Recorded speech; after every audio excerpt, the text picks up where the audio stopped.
Hi, I'm Amanda and I'm from getalifeatsea.com and I am a cruise employment specialist with over 10 years of onboard experience as well as over 5 years of cruise ship employment experience as well. So I'm here today to talk to you a little bit about how to get a job on a cruise ship and specifically some of the basic documentation that you should have in order first before you start the application process.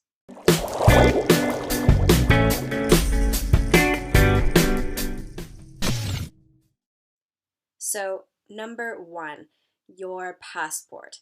I always recommend that candidates get this in order before they start the application process, as it can be something that can take a little bit of time, and you don't want to start applying and then get a contract offer and not have that ready to go.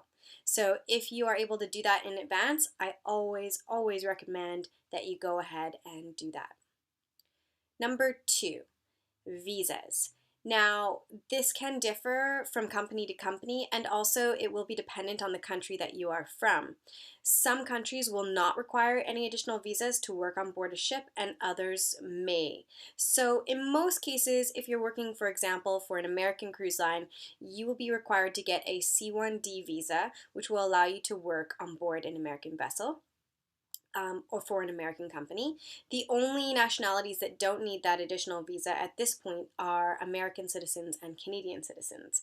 However, if your ship is going to an exotic itinerary, you may be required to get additional visas as well. In addition, depending on the country that you're joining your ship in, you may be required to get some entry visas in order to enter that country in order to join your ship.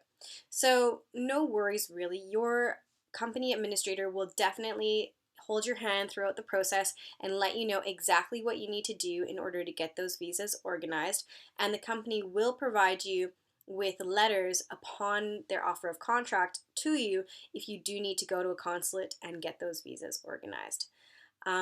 It's not something that you necessarily have to get before you start the application process. However, I am mentioning it now because of the fact that it can be a good idea, depending on the country that you're from and the companies that you're applying to potentially contact the consulate that you'll need to go to, for example, the American consulate, and just check on the times that it may take you to get an appointment. In that way, you can be better prepared to answer questions your administrator may have for you regarding how long it's going to take to actually get your visa organized. So that's something to think about as well. Number three will be your Seaman's book. Now, again, this will be dependent from country to country and from company to company. Some companies will require a Seaman's book, others not. Basically, what it is another passport in essence. It shows that you are a seafarer working on board a ship, and as such, it's just basically another a form of identification to prove that fact. And in some cases, it can allow you easier access into some countries when you are going off in port. So, for example, Russia has some pretty strict regulations with regards to entering the country when you're coming in on a ship, unless you're a passenger. And so that additional booklet may enable you to get off and enjoy the sights a little bit easier than if you don't. So that is something to think about getting. It is something that you don't need to get before you start the application process, but again, I'm mentioning it now because it can be a good idea to contact your local authority that issues Seaman's books. For example, in Canada, it's Transport Canada. And just check on the pricing of that as well as how long it would take you to obtain that if you were given an offer of contract. And all of these items will be at your own expense.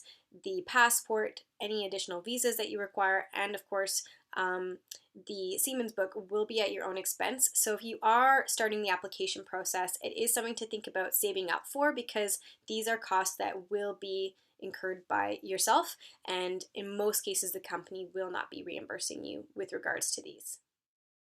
So that covers all of the basic documentation that I wanted to talk to you about today that I always recommend candidates at least check into before starting the application process with regards to applying for a job on a cruise ship. Again, that's passport, additional visas, and Seaman's book. So if you liked this video, please do give it a thumbs up. and subscribe to my channel for more information coming to you soon. Please also check me out on Facebook, Twitter, Instagram, Google+, and you can also get live one-on-one time with me by checking into Periscope. And you can get into Periscope by logging in with my Twitter handle, which is Get a Life at Sea. So do check that out as well. And of course, I would love if you checked out my website at www.getalifeatsea.com, where I have all sorts of services geared towards helping you get a life at sea.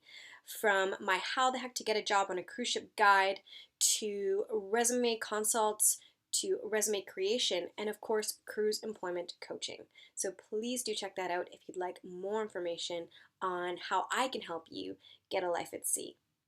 Thanks so much, and we'll see you next time.